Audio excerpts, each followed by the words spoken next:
Let's welcome Mr. Luca Porcelluzzi from MKS Instruments and have fun with your presentation. Many thanks. So also for Italian, it's not easy to spelling my surname. Don't worry. I gave my best. No, you did great. So welcome. Last presentation before coffee break. So hope to enjoy you.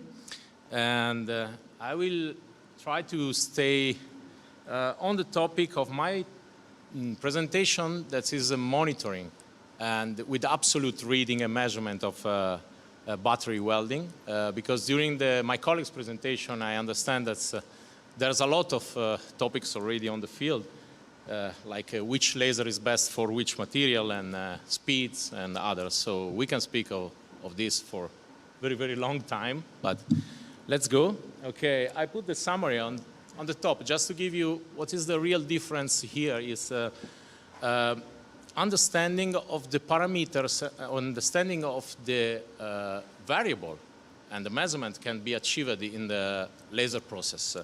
Know and correctly understand the performance of the parameter and the system let you drive to a better system, to a better process, to more value on your job. So in this time also restore the system to a previous setup or to develop a new setup that is slightly different from the previous one.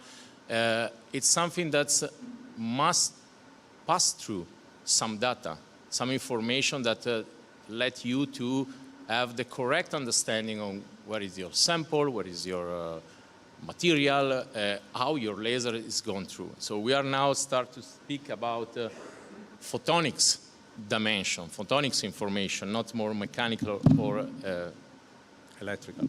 I have to keep it this. So at the end, the quality of the process, the value of the parts produced is higher when you know correctly your system. So, and my presentation from Photonic Division in MKS Instruments will try to this. Well, maintenance is already mentioned, but is something that goes subsidiary of this. So when you know your system, you know also how to keep it at the best performance. So just an overview on MKS. We are a supplier worldwide for a lot of system and application in photonics, but also in semiconductor. And actually, we have more than 1,000 scientists in R&D in developing new instruments for the future, I will tell you. That's a lot of also in our division. In this presentation, we are going to speak more in details about lasers, so power reading and propagation of the lasers. So the energy we have in our system to make our process, because we have to understand this. Okay, so that is our mission. We're also thinking that always that if you don't know our parameter, we cannot improve it. So just give you a short overlook on what is our system, what we are talking about. We are talking about a system that is already patented, it's already on a state of the art since 2014, and now is declining in this integrated version. So we have an all-in-one, I will use that one, sorry. All-in-one beam profiling system that is a passing through system. There's nothing that's eat your beam, so we have no limit of the power. And then we put a power reader, a power sensor here that is water cooled. You can imagine we are talking about a several kilowatt laser system in this moment. All of this is built to stay in production line. The KPI, the key parameter indicator, I told you laser power, spot size, waste position, waste side, parameter of the propagation like M square, divergence, and so on. For what this is good, I will highlight it here, long and short time measurements, because you can install and use it for a very quick understand or a pass-fail between each job measurement session, or you can use it for long-run session because you have a fail and you want to investigate deeper what's going wrong.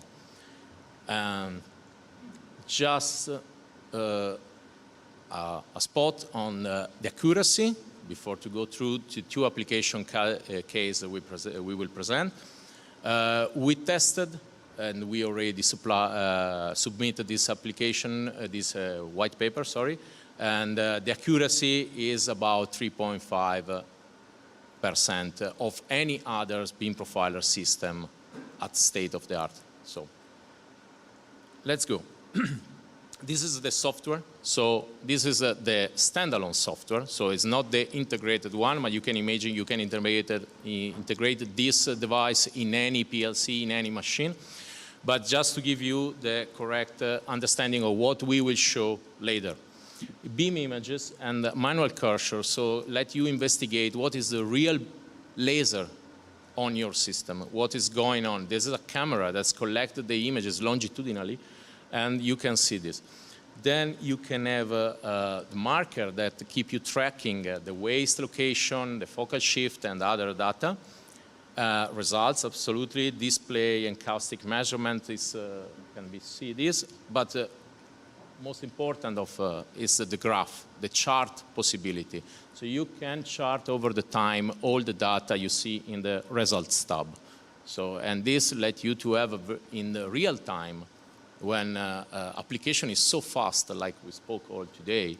In real time, you need something that's collected data. Could be a log, and you can investigate later, or could be also visual in this case, and you can have a very fast pass-fail check on this. Okay, 3D display, and so on. Just to conclude the presentation of the device, it's the capability to stay in the production. As I told you, it can be mounted upside down, vertical, horizontal, doesn't matter, because there's nothing that's be hurted there. The important is to stay in the right position, close to your machine, to work in the right moment, and to collect the data for you. Well, as was requested, to stay on the technical side, we go for two case studies. First one, a general battery welding inspection. You saw a lot of this before, so just a system presentation. So we will speak in this and in the second case about a 2 kilowatt single mode fiber laser, a gantry, 3-axis gantry, and just a point on the difference between the two focal length and the waste expected, because this is something that is nominal. Is the theoretically expected beam propagation delivery 100 micron spot in the waste and with this focal length. Well, the application, the task was in this case to collect information to give the correct data. Like I show you. This is what is expected on the application. So it's expected to deliver 100 micron spot size.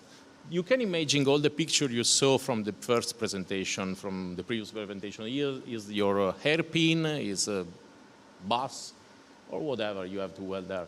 But generally, you want to have this 20 megawatts square centimeter, or about that. Because you make your calculus, you select your lasers, you select your optics, and so on and so forth. Well, what happens?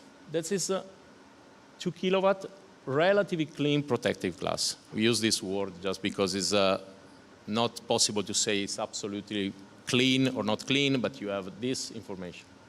What happens is the measurements give you that the real waste is just up here, still about 100 micron, so not so far away, but you see that your density, power density is increased. We go up to 27 megawatts square centimeter.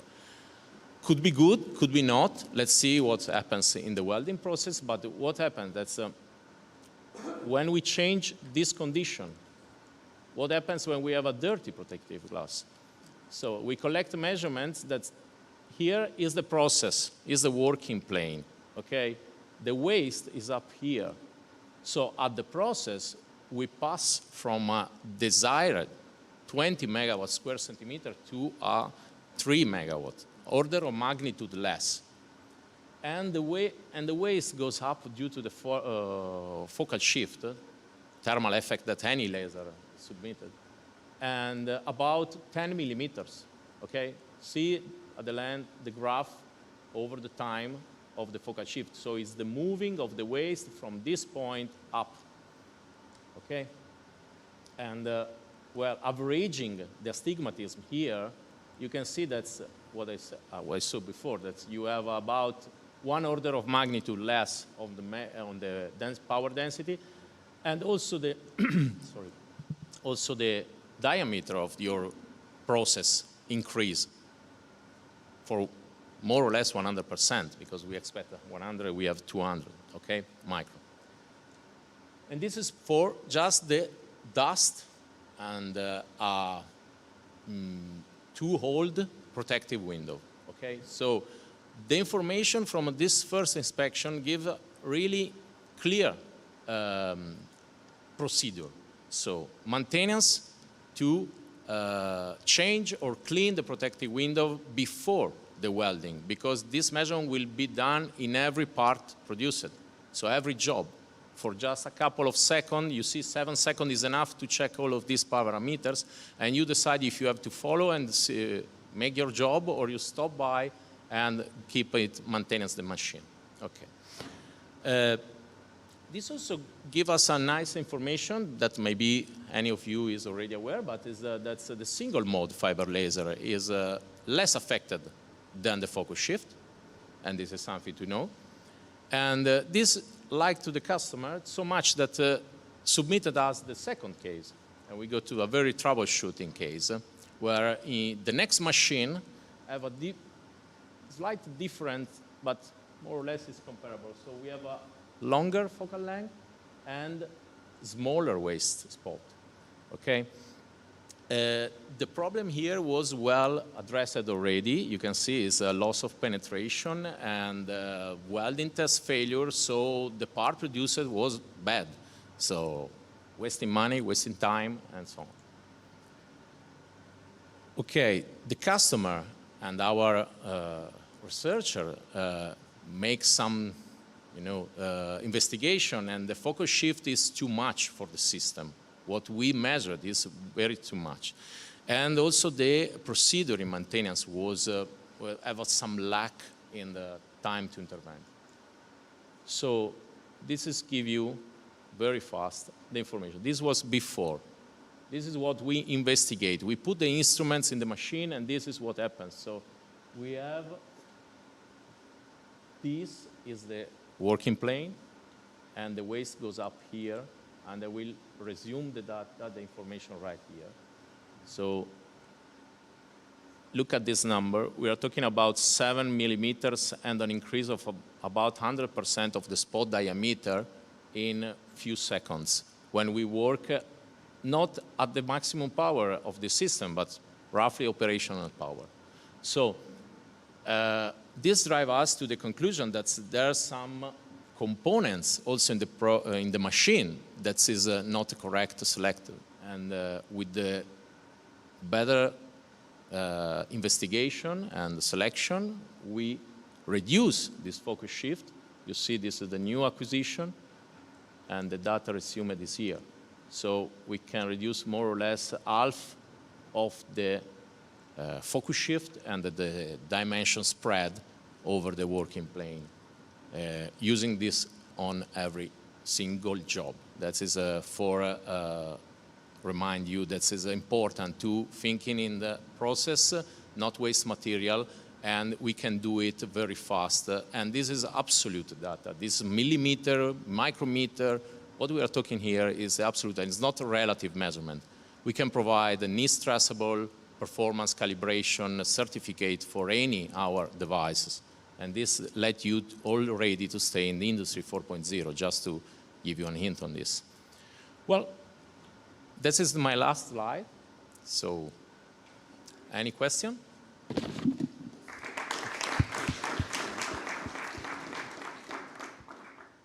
Thank you very much for the interesting presentation. Do we have questions? We have one in the back row. So thank you very much for the interesting presentation. My question would be, what are the do you have some limitation on, let's say, the emission mode of the laser beam that you require during the measurement. So do you need to have a continuous wave laser beam, or can it be any type of pulse wave laser beam that we've been saying in the various applications? And if you have some limitations on the minimum spot size that you can actually measure. Thank you for your question. Good question, as we used to see. The limitation of the input is not a real limitation. Just to tell you, the cameras inside the beam profiler can work in a millisecond time, just to give you an idea. The power measurements need for high power, we are talking about 1, 2, 3 kilowatts, needs at least 1, 2, 3 seconds to be asymptotically trustable. So the combination of two factors give you like, okay, you need 2-3 seconds to have a trustable measure, trustable reading.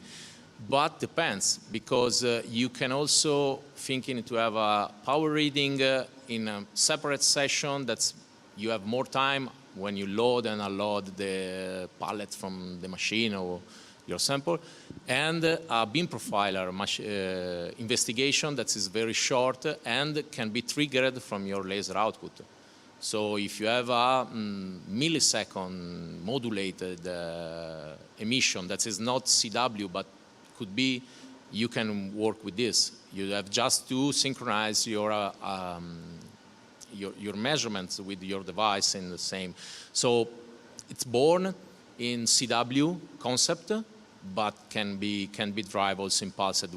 It's something that is not in the data sheet, but we just to give you the second answer, the limit of the spot size. We got good measurement set up with a femtowatt in the green for 30 micron spot in the waste. And this is really far below our working range we declare in the data sheet, but we did. So actually the potential of these instruments is to see more than seeing the near IR wavelength. So we can go in green, we can go in blue. And also the pulsed is not a nightmare anymore for us. Hope to answer to both your questions. Okay, thank you very much, Mr. Porcelluzzi.